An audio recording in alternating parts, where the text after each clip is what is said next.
I've seen your car after you've been driving it. What does that mean? What do you mean? Weren't you just saying how many tires you've been through lately? Well, that's because this is a great segue. It's because my background is in new builds. And so the amount of times that I am on job sites, and they're not our job sites, I would like to say, it's when I have to represent people working with other builders and their job sites are filthy. And so the amount of time, literally the guys at Discount Tire, all of my tires are insured now and they know me by name because that's how many tires I blow through in a year because they are constantly getting debris crazy. or nails or whatever in them. It's the worst. My mom, on her car, which is the one that's out there, I was driving it and got a flat tire and it like flat where Donut had to go on it and couldn't drive it anymore. They replaced it and then my mom got her tires rotated and the tire that was replaced was so messed up. It was like bulging. Like the mechanic, or like family mechanic, said that it looked more like an egg shape than a circle. That's weird. And he was like, I can't believe you've been driving on this. This could blow up at any moment. And Mom was like, dang, I just drove home going 85 miles an hour on it. Yeah, no. Down New Kent Highway. Yeah. Yeah, no, I drive like a grandma, but I do go through a lot of tires thanks to my job. Of new construction. New construction. New construction. Yes. My favorite topic. Yeah. So tell us about new construction from a realtor standpoint. Well, I think it varies, right? Because here's the fun fact. A lot of realtors don't actually have experience in new builds, or they have experience in what is called production home building, which is kind of those bigger box builders. So they're taking a parcel and they're building multiple units at once. My background is in custom home building and semi-custom home building. So it's completely different, and I think that that's a niche that I was lucky enough to get into, and now it's one that I teach as well with a 4-week new construction series, but it's trying to teach agents how to be educated when it comes to new builds, whether it's production or custom, and understanding what the difference is, how to try to go after those builders in order to represent them, how to represent their clients to the best of their ability. So, new construction is not something that's very specific to all realtors. So it is a little niche that I ended up in just happily, accidentally, serendipity, I guess. Yeah. Over time. Yeah, I think it's just like we talked about the last one, setting proper expectations, which again, I don't think happens enough. No. Because every new construction inspection that we do, it's the same questions, the same issues, the same concerns from the clients. And it's understanding that, one, it doesn't matter who the builder is, right? Main Street Homes doesn't build the house. They oversee the project. Electrician down the street is the one doing the electrical work, right? It's not Main Street Electrical. It's not Main Street Plumbing. It's not Main Street HVAC. Sometimes it is, though. Sure. But a lot of times I think C.R. Phillips has a lot of those contracts, right? We see a lot of their electrical vans on site. Yeah. So they're subbing out their trades. Subbing out, exactly. Yep. So it's the guy that you're going to call at your house today doing electrical or plumbing, roofing, whatever. But it's understanding that it's a complex process. It's a complex build. There's a lot of moving parts and things happen, right? Yeah. We can sit here and debate whether or not builders take shortcuts and all the other things that you see and hear. But at the end of the day, one, it's a business. They're in it to make money, right? They're not in it for charity. But two, you have one or two people overseeing multiple projects, and they can't be there, micromanaging every step of the way. And people just, it happens, right? Yeah, they're still man-made products at the end of the day. So things happen, hey, I didn't finish this on a Friday. I planned on coming back on Monday. Other things got popped up and we forgot to finish this, whatever, and it is what it is. So I think it's important to set those expectations like anything else. It's just different expectations. 100%. And I think one of the things that I love most about my career and where it's at now is that I have a lot of realtor partners, basically, where they're admitting And I'm so glad to see it. Hey, I don't have a lot of background knowledge in new builds. Are you willing to partner with me on this transaction so that I can introduce you as somebody who has the background and the experience in new builds, and we can work together, because they have the relationship with their client, right? But I just have the know-how and the ability to know what to look for, know what to ask for. And that's something that I'm super stoked about, instead of having agents out there trying to sell new build homes without a ton of experience, and then they're getting lost and their clients are the ones that suffer for it. Like, I don't ever want that. And I'm not in the business of taking your client, right? Like, I'm here to support the agent. Right. I'm not here for the client. The client already has you. That's your client. Yeah, 100%. And then one of those things is also, you know, going back to the expectations and having that conversation is you need to ask your client what their expectations are for that project, right? Mm-hmm. Like, what concerns do you have, right? Yep. Because a lot of times we show up and it's, again, hey, what do you think about this builder? I've read a lot of negative reviews about this builder. My question is, you showed up, which means they already wrote a contract with. Oh, we're final walkthrough. You're like we have a certificate of occupancy. Why are you asking your home inspector? We have a closing date in 2 days. Baby, you're already and it's like, does it matter what I say at this point? Like, what happens when Sid's like, yeah, no, they suck. Like, what do you want? What is the plan, man? Right. That's a weird question to ask at that point. 4 months into this, and we're just now concerned about the overall quality of this because you read bad reviews.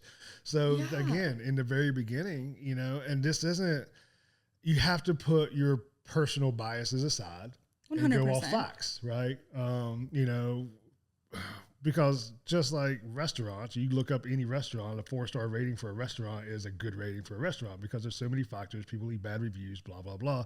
Mm-hmm. Same thing happens with builders, right? So you have to put your personal biases aside and go off facts. And like, well, this is, you know, do your own due diligence. This is what it is. This is what the facts are. This is my experiences, whatever the case is. But we don't wait till 2 days before closing to ask the home inspector, what's your thoughts on this builder? Seriously. 100%. All right, so start there. Maybe do your due diligence before you even sign a contract. Yeah. Maybe. Might help you. Maybe. Yeah. Thanks. Yeah. Huh. Yeah. But that's also the importance of having an agent for this process too. 100%. And having the right agent for this. Because I mean, sometimes that conversation is done when there's an agent in place, and sometimes it's when they're unrepresented, right? So that's why it's important to have an agent when you go through this process, because you walk in, oh, this one looks pretty, let's walk in. And you don't even know the name of the builder till after you've signed all the contracts, right? Mm-hmm. Because it was just pretty. This is a very good point too, because I think there's a common misconception that folks have that if I forgo having a buyer's agent when I walk into a model home or when I'm purchasing a new build, that I'm going to save more money because they wouldn't be in a position to pay my agent, or I'm not going to be asking them to pay my agent, potentially. That's actually pretty inaccurate most of the time. I have repped builders almost my entire career, the entire span of it, and I actually would be bonused out as the selling agent because I'm having to do more work. Yeah. So the builder doesn't actually pass these things on to you. It gets passed on to me. So there's no benefit for you not having your own representation and your own protection in this transaction, because make no mistake, me as the site agent or me as the builder rep, I can help you. I can kind of hold your hand, but at the end of the day, I work for him. Yeah. And so my job and my obligation is to withhold his best interest, not yours, which is why you need somebody on your side. 100%. To do that for you. When we do a section of the VHDA classes, it's new construction, right? Mm-hmm. And I always tell people, I said, look, the builders will tell you, you know, some encourage it, but some will be like, hey, you don't need a home inspection, you know, because the county inspected it. And my question, rhetorical, like, who does the county guy work for? Yep. And the whole class is like, well, the county. I said, right. Who does the builder's QA guy work for? They're like, the builder. Correct. Who's working for you? Right. And that's what the whole process is. Like, you need somebody to be your voice or your eyes or whatever. So I just texted my mom because we did a custom home build in 2017. And I just texted her and I said, did we have a real estate agent when building our house? Because I was like, I don't think we had an agent. And Mom responded with, y'all ready? No. And then a separate message. Why would we? We were building.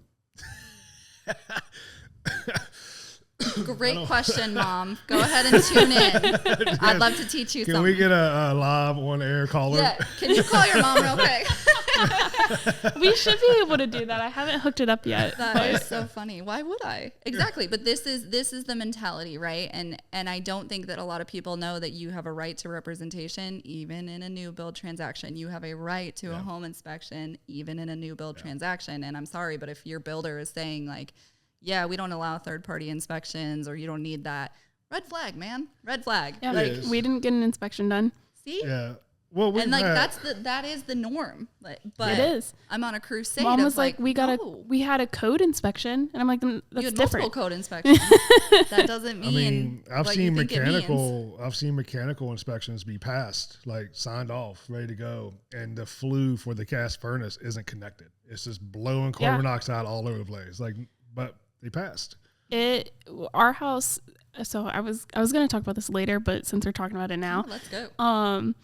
We found out recently in the time that I've worked for this company that the bathroom in our the guest bathroom was never hooked up properly. I think I know who your builder is. All of the water was running just down into the crawl space. Mm-hmm.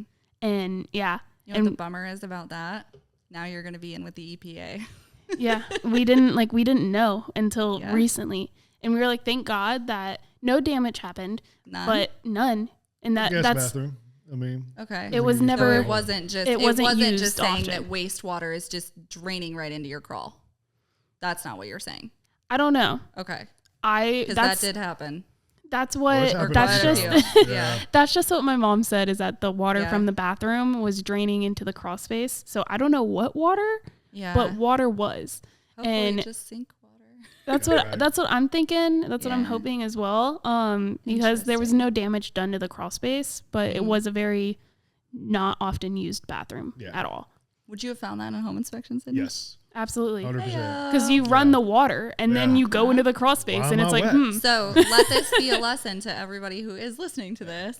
If you're building a new build, maybe you might want to do your inspection. And I always talk about that when people are on the fence about getting their new construction home. I always say we have a whole Facebook Inspection. and Instagram page full of reasons why you get an inspection for new construction. Yeah, 100%. And I think that that's a big misconception that people have is that, so I represent the builders, right? I'm on the other side of this. And so I can tell you, we have to do multiple inspections with the county. It doesn't mean that you should skip your home inspection. It never means that. No, and this isn't, again, this is just being realistic, right? This isn't bashing anybody in particular, no county, no inspector, no person. Right. But this is just being realistic on how this operates, how this whole machine works, right? You Just in get, general. especially when you get into like the more rural areas, and you do get into that good old boy system, right? Especially small time builders that's been building houses in that county for 30 years. And I've seen it to where the county inspector doesn't even leave the house, right? Or leave the office, but they're passing things. Yikes. It happened not too long ago with a builder. Another production builder they were doing third-party foundation inspections. That was the thing, right? The county wasn't coming out. They were allowing for a third party to come out and inspect the foundation, submit the paperwork to county, and they were able to move on. They hired them, or the builder purchasers hired the them? builder did, right? So what they found out was after like so many foundation inspections came back 100% no problems, they were like, none, not one issue on any of these. And they come to find out the company doing the foundation inspections was just checking the boxes for the builder. So then then the county came back and said, well, from now on, we come out and you're on our timeline. And because the builder I was doing the inspection on for that house, he was like, yeah, so now we're slowing up all of our processes because this guy over here, was taking shortcuts and got caught. Yeah, you ruin it for everybody. So, and me working in county government, city government for a number of years, you also got to understand that counties and cities, they have some sort of immunity. So you're not suing them if they miss something. Right. That's that happened down in North Carolina. Need to know. Yeah, like they got a house that got significant structural issues, like significant $300,000 worth of problems. Ooh. On like a $400,000 or $500,000 house. Ouch. And the county's like, yeah, sucks to suck, right? Like you can't sue us. We're immune to this. So you got that problem. But I've worked with people when I worked for city government. They got paid the same amount I got paid. And I did a lot more work than they did. Yeah. You know, and there's just that mentality. Doesn't mean it's all of them, but there are those guys that say, you know what, whether I go out there and I inspect 30 houses or I inspect 2, whether I get out of my car or I don't get out of my car. It's the same check. Check's the same, right? We all get the same pay raises. We all get the same retirement. Right. Why am I going to work harder? Right. Yikes. There's some really good ones out there, but you also have those. See, and right. This is why and that's it's just important reality. To get your own. Yeah. And that's the same for police, fire, HR, accounting, payroll, right? All the city government or city county departments, Parks and Rec, all of them. It's just mentality of some people, right? Yeah. Yeah, I think it's certainly tough, and I do think it's something that people need to pay attention to when they are interested in a new build. So when you're going to be interviewing your agent, make sure that they're qualified, but when you're going to be interviewing your builder, make sure that they're going to allow you to do a third-party inspection, and then make sure that your third-party inspecting inspector knows what they're doing as well. Because from my standpoint, working with the builders, it is frustrating when we get inspectors who they write up also, and it's the worst because we have to call them and kudos to the builders that I work for because they're always very respectful, but they're like, hey buddy, this is not even a thing. Like, let me tell you. Yeah. Why. And there's some things to unpack there, right? One, in Virginia, when we became licensed, we have to do our new residential structure training to do new construction. So it's NRS. It's 8 hours of training. The Builders Association pushed it. When we became licensed, they said, hey, we want, they first came out and said home inspectors need to have a Class A contractor's license. Yeah, that was a thing. And the board was like, no, like that's excessive. So they settled on this training, right? It's 8 hours. Courtney's going to bed. We've lost her interest. So you have to have this designation, right? Fun fact, there's about 1,000 licensed inspectors in Virginia. Half of them have this designation. And there are inspectors out there doing new construction inspections that don't have it. That don't have it. Not a problem for me or you, but it's a problem for the inspector if they get reported. Because builders are quick to report home inspectors. Because I understand why they're so frustrated. Yes, but that came about because guys were inspecting houses, new construction, and they were writing things up that were cosmetic or workmanship related, not functional related. So there's that side of it. The other side of it is sometimes, again, setting expectations. We get clients that say, hey, I need you to put this this carpet, I don't like the color of this carpet, put that in the report. No, it doesn't belong in the report. Sometimes you get those clients that's so over the top that everybody's like, you know what, just put in the report, we'll deal with it later, just to appease the client.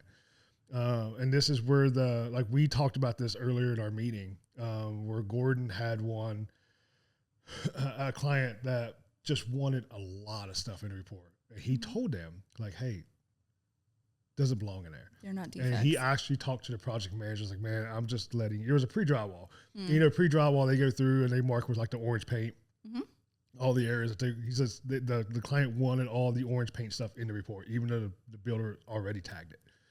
And Gordon's like, I'm just letting you know, like, this isn't me. They just won't leave me alone. And their project manager's like, get it, you're fine. So I think sometimes there's a communication issue too, right? Because for us, the report goes from me to the agent to the builder, and there's no context as to why this stuff's in there. Sometimes it's just to get people to leave us alone, right? Not saying it's right, but sometimes it's like, they already know about this. This isn't an issue. This isn't a thing, but I'm tired of you like yelling at me. like literally yelling at me because the receptacle's upside down. And that's not even a thing. It's not even a thing. But and I think that this falls on your builder as well. And something that I admire about the ones that I work for is that, you know, we get the copy of the report, which has your contact info in it. And so a lot of times we reach out directly to the inspector and we're like, hey, you wrote this up. Walk us through what it is that you mean. Yeah. And we'll see if it's something that we can take care of or if it makes sense to take care of before we even talk to the client about it. Yes. Because there are some things that get written in and you're just looking at it like, no. One of the ones that we see a lot is there was a specific electrical panel that had a recall for Square a very recall, for a very specific panel. Yep. We still used that same brand, but it wasn't that model. The same home inspector kept writing up the same thing and freaking them out and being like, this is a recall panel, take it out. The numbers are in the recall notice. So all you had to do is go in there. Does it fall between these two numbers? And it's in there. And so I literally, I've heard that several times. I've seen it. Like I keep the download and we have to have this conversation. But the problem is when you have a home inspector who isn't qualified or who isn't being detailed on stuff like this, the thing is you've already scared the client. Yeah. You've already put them in this position of like, oh my gosh, my house is going to burn down. It's like, nope, actually, honey, like you're fine. Let's talk you through this. But that is kind of the crappy part is that once you've planted those seeds of doubt in somebody's builder, like it's hard to combat that. I tell clients all the time, in almost every new construction, I go through my spiel. Like, you know, the house has to be lived in, has to go through the seasons, has to be broken in. You know, we're trying to find things that are wrong now, but you get a 1-year warranty for a reason. I'm so glad that you say that. Yeah. And I tell them that house is built by people. Things happen. No one's here to try to intentionally screw you over, right? Yep. It's just happens, right? And then lastly, it's just letting them know that, you know, again, hammering in the point that you have a 1-year warranty for a reason. By law. Yeah. Yeah. It's so they come back and they can fix these things that are issues later on in the year, you know, because that's just, it happens. Right? Yeah. And versus that they're just out to get you and they're trying to screw you over and this builder sucks and all the things, you know? And I also tell them like, hey, there's going to be some things in here they know about. There's going to be some things in here that they may come back and say it's okay. And that's fine. As long as they can provide either code, manufacturer, whatever to say that this is okay. Yeah. And I'm perfectly fine with that. Yeah. Right. It's not, I'm right, they're wrong, no matter what. It's letting them know that something may have changed, right? Standards may have changed that I'm just not aware of. So if they can prove to you that's okay, then cool. Yeah. You know? Yeah, I think it is a big one. And I think that warranty is something that obviously I'm a big fan of new construction because I've been doing it for so long. And I do think there are perks. And I think one of the greatest perks to a new build is that in the state of Virginia, you have a 1-year whole home warranty. And some builders even go beyond that and will offer, you know, a 5 or a 10-year or a 2-year, whatever, structural warranty as well. Yeah. So I think those are questions that you ought to be asking your builders when you're interviewing them, or your agents need to be asking on your behalf so that you understand what will happen after you close. And I think it's important to know what the responsiveness of the warranty department is, right? Because there's some that are really good and some not so good. Yeah. Right? So it's also important to understand what's going to be addressed right away versus like, hey, you can wait till that 1 year, you know, because there's some people that, I mean, if it was up to them, they'd be somebody out there every day. Yep. And the bill's like, no, you know, like just make a list. This is one of my biggest pieces of advice in that 4-week series that I teach on new builds is that as an agent and as a client purchasing a new build, you should be asking for a copy of your warranty paperwork before you ever sign that purchase agreement. Yes. You should be able to see what the warranty is, when it's being offered, what the timelines are, how much it costs, if the cost falls on you for anything additional, like, and who your contact is. Like, you should be studying that before you sign your offer. Because one of the biggest ones is that mold isn't covered pretty much universally, right? And we get there on that 1-year warranty and like, hey, there's mold everywhere because for a lot of different reasons, you know. Yeah, I mean, it's Virginia too. Virginia, it's hot, right? HVAC's condensating or whatever, and they may fix the problem what's causing it, but they're not going to remediate it for you. Yeah. Yeah, and I think too, even understanding that some like settlement cracks and stuff, a lot of times warranty calls out how big that crack needs to be in order for them to let you put in a warranty claim. And so you need to be aware of that before you put in an offer on this house. If you just think like, oh, I'm gonna have a 1 year whole home warranty and everything under the sun is gonna get fixed. No, it's not. And if you don't find that out until closing, which is normally when builders love to give you their warranty packet, is right at the very end, you might run into a problem. Absolutely. Yeah, I would definitely keep that one on your radar. All right, so let's talk about, you mentioned a pre-drywall. What is that? Yeah, so pre-drywall, they're getting more popular. They wasn't that, we didn't get a ton of them when I first started, but now we're getting more and more. But it's pretty much before the drywall goes up. Builders will call it framing. You know, contractors call it framing. Our industry term is pretty much pre-drywall. Yeah, we call them rough-in inspections. Rough-ins, yeah, all the same. But that's pretty much before the drywall goes up, before the siding goes up. Try to get it before the insulation goes in. Sometimes we show up and there's insulation up. I'm like, well, there goes half of it. You know, can't see half the walls. But the important thing for that is that once everything's covered, it's the last time you're ever going to see it. And these typically aren't problems that cause problems right away. These are typically things that happen 5, 10, 15 years down the road. So, for example, if your window is not flashed properly or the flashing's damaged, and then, 5, 6 years from now, that one little slow trickle that keeps getting in there, now it's showing itself, right? It's caused a lot of damage. Or if there's a staple through some wires, because that happens. And now you're trying to chase down why is my receptacle not working? You know, and, it's not the panel, not the receptacle. What do we got to do? Now we're ripping out drywall, chasing down the wire. So that's what it's for, is to make sure everything is the way it's supposed to be before the drywall goes up.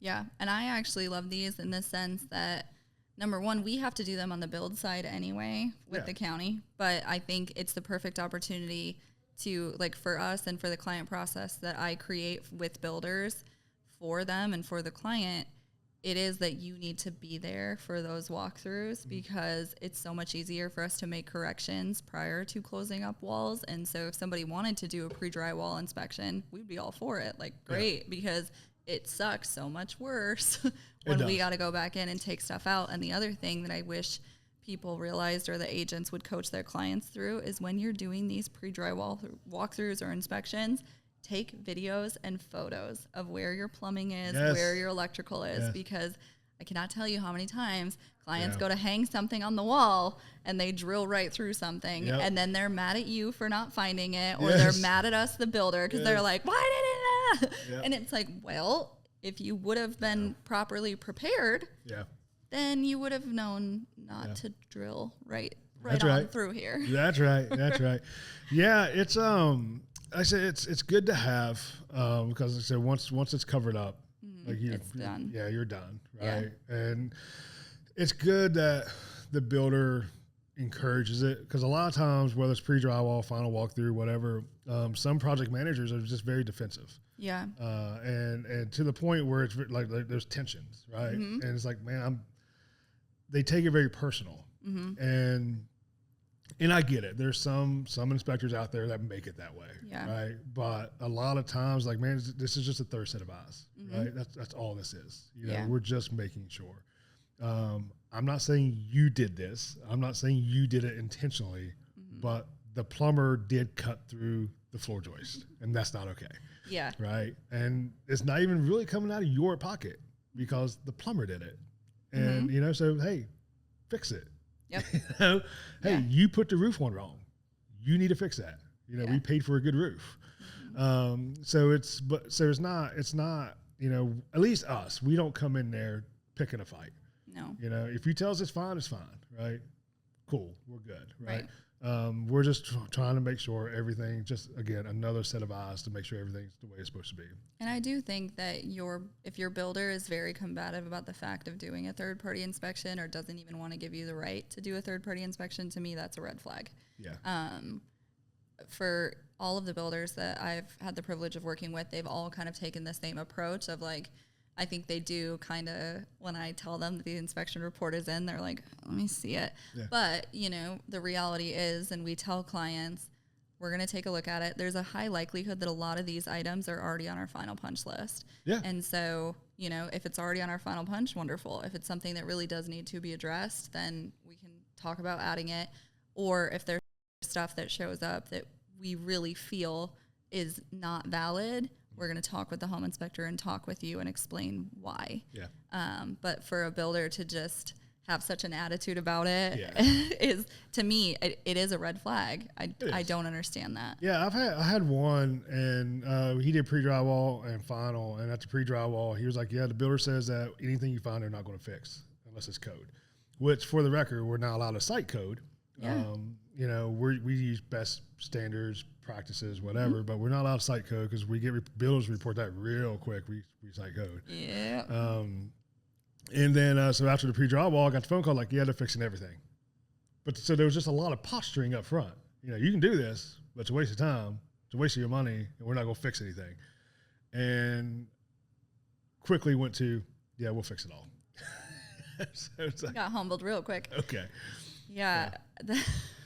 That is funny to me. I think ultimately, from a builder standpoint, the thing that we get frustrated about when it comes to inspections is not even that we're frustrated with you, Sidney, right? Or that we're frustrated about the money that it's going to cost because, you're saying like, okay, well, your trade that you subbed out is who's going to come back and fix this.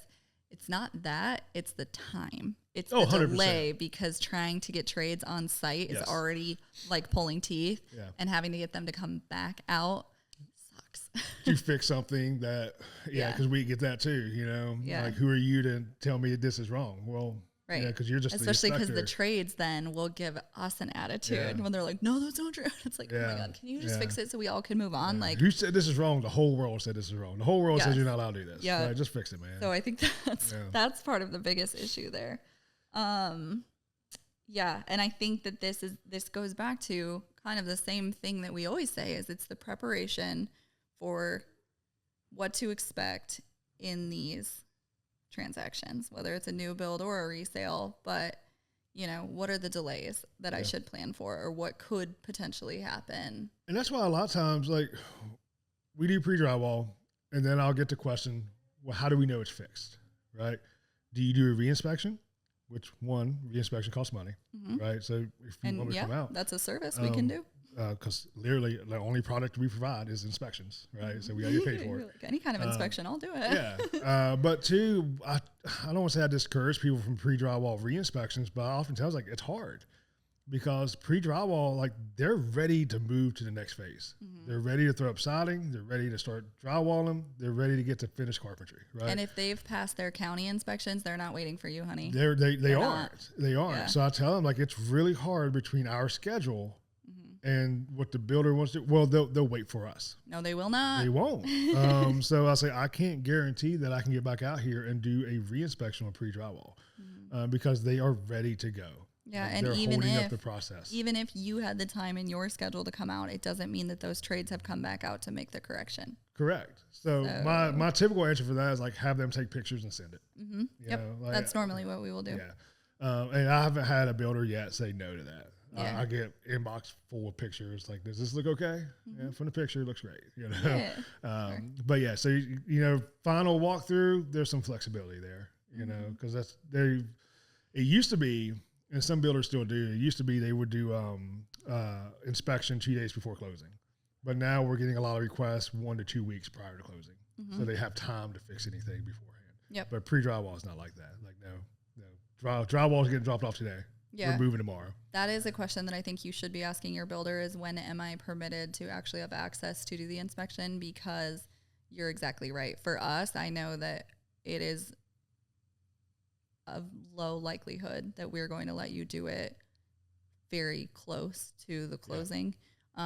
In fact, we usually want it done early enough and prior to the blue tape walkthrough. Yeah.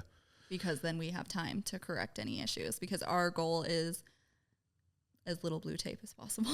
Yeah, which the blue tape's a good point, because it's important to know there's two separate things that go on here. You got your home inspection, right? And then you got your blue tape walkthrough. Yep. They are not the same. No. And we should talk about, so a blue tape walkthrough is where there's literally like painter's tape or the blue tape, and you go around and you can tape any sort of cosmetic flaws or things that you have questions on or don't like or whatever. Yeah. And that will get added to a final punch list, or sometimes it'll get added to a warranty list. Yeah. So not saying they can't coincide. A cracked window goes in both, right? Or whatever. But we're not writing up because you don't like the brush strokes on the wall. Right. Or the paint on the tile or whatever. Or there's a chip in the wall from the paint, you know, or like a little hole from the doorstop or whatever. That's all cosmetic. Those don't belong in the inspection report. So that's why a lot of times we'll get like, hey, can you put this in the report? No, but you can take your little blue tape, put a little piece of tape there. You know what's so funny is I was trained, and I still tell all agents this. I was trained, under no circumstances do you give the blue tape roll to the client. It stays in my hand. Oh, see, I have a different philosophy. Because they just go nuts. I was given the blue tape when... That's mistake number one. That's a rookie agent right there. What we do we didn't have an agent. Oh, see? There you go. Little secret on how I operate is I carry blue tape with me. Oh. That way, when the client has 1,000 things they want to follow me around with, like, here. Keep them busy. Go. They're like a toddler. Yes. You're like, go tape stuff. Yes. The builder's like, who put all of this here? Yes. That's pretty much what we did. When we were building our little house, me, my mom, and her husband at the time, all three of us had blue rolls. That's my nightmare. See, this tells me, did the builder have a rep? Did the builder have an agent that worked for them? Yeah, I was 15 when this happened, That's so funny. I don't oh remember my none God. of that. Under no circumstances will I be giving you and your friends blue tape. I've had one project manager come in halfway through and said, "There's no blue tape today. You can't be doing this." I'm like, "Man, you're really messing this up." I know, for you're me. like, shut up. Yeah. It's just, But I'm keeping them busy. They don't like to color anymore. I had friends, and they were building. It's like the second or third one in this neighborhood, and she warned me. The inspection was on a Monday. Their walkthrough was on a Friday, and she says, "Just so you know, a lot of blue tape." I said, "Yeah." She says, "A lot." Like, I went through 2 rolls. I'm like, "Okay, whatever." I walked in, and it looked like a shotgun blast of just blue tape over the walls. It's our nightmare. Everywhere. Like, they repainted that entire house. Yeah, it was amazing. But this is why you do not give the client the blue tape. I always give the client the blue. Here, have fun. Go. If you should at my inspections, I will smack that out of your hand so fast. What do you think about this? Tape it. Oh my God. Just Whatever give them you a different want. Put blue tape on color. there. Do a different color. Sometimes I do red. There you go. Sometimes I do red. Yeah, because just I feel like it give messes them with a people. Like, go do red. give them a different color, and then just Seriously. tell the builder ignore all of Electrical those. tape everywhere. They really panic. They're like, wait, what? What's going? Why is everything green? Yeah. That's great. Any other tips for new construction? As far as inspections, no, but I do have lots of nuggets, but just a few. If you're actually going to build a new home, or you think that that's what you want to do, number one is to obviously make sure that your agent knows what they're doing, or that they've partnered with somebody who knows what they're doing to be an advocate for you guys in it. The biggest one that I wish I could scream from the rooftops is that if you're going to build a custom home and you're looking for a lot, please take a builder with you to walk that lot before you write your offer. Because the amount of times that I have sat down in initial meetings with clients and they're like, oh, hey, we want to build this house on this lot. Or the amount of times, like, I had an agent in my office and she goes, hey, Mandy, I'm looking at a lot that's in a neighborhood that you used to sell out there with such and such builder. And so I was curious kind of your thoughts on it and what you think and why you think it's still available, because it seems like a good deal. And so the first question out of my mouth, because I sold that whole neighborhood. Yeah. And so I said, all right, I'm familiar with that lot. And I said, go ahead and send me the plat. But I said, do they want a basement? because I remember all of the parcels that were there. And I said, oh, so they want a basement on their house. And she goes, no, they don't want a basement. And I said, well, that's a basement lot. So if they don't want a basement, we might have a problem. And so this comes back to like making sure that you're buying the right parcel for what it is that you're trying to do, because there's been so many times that I've had to tell people, hey, we're not building that. Well, I've seen people buy lots and then it's not buildable. Yep. And then you have to get rid of it. Yeah. Yep. And it's brutal. And having to be the one to tell you that sucks, as well as this is why it's so important that your agent knows what they're talking about, or that you've talked with builders throughout this process, is because the amount of times also the agents are so happy-go-lucky and they sit down with me and their clients and they're like, yeah, they want to build this house and here's their budget. And I'm like, that's not going to happen immediately, just from looking at a black line of a floor plan. Yeah. So I think being very careful, and actually going back to your point of like, stay in your lane, like make sure that who you're talking to knows what they're talking about, so that you're not setting yourself up for failure. And I think the other thing, one of the biggest pieces of advice that is true that I continually tell people, is when it comes to new builds, especially custom, your biggest delay is going to be you as the client. It won't be anything else. It's going to be you. Yeah. So if you want your project to move quickly and on schedule, we're very good at that. That's what we do. Here's where things get off track. It's you. Yeah. It's you 100%, every time. 100%. And I love you, but you can't be mad when we don't close on time because you took 12 weeks to pick your floors. That's right. That's right. I can't help you. Yep. So I think that those are the two biggest pieces of advice, is make sure you've got a builder with you to kind of make sure that your project makes sense and that you can accomplish your goals, and then understand that your biggest enemy is probably you. 100 usually is. Yeah. What are we going to talk about next time? I don't know what we're going to talk about next time. I did make you a list, so we'll have to run down all the possibilities here. Random number generator. Random number. The listing software. Yeah. Is that what you're talking about? Oh no, I was just saying with the list. We should do that. And then put all the ideas in a random generator. And or roll a dice. Oh, there we go. We can do that. That's fine. Yeah. Well, we got for whatever. a little bit of time since Courtney's on vacation for the next 3 months. We'll brainstorm. 3 months. Must be nice. All right.